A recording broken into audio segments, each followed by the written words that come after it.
What's up, guys? Welcome back to ProWorks TV. Thanks for tuning in.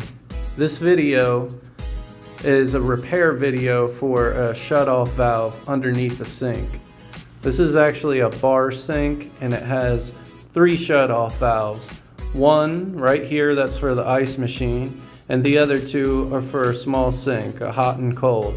So we're going to go ahead and change out all 3 valves and all 3 supply lines and get this thing fixed. These are the supply lines for the sink, and as you can see, they got multiple connections, completely unnecessary for what we need to do. So we're definitely going to replace all of this and put new.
Alright, that's it for today's video. Please leave a comment on what you thought about this repair, and thanks for watching. See you next one.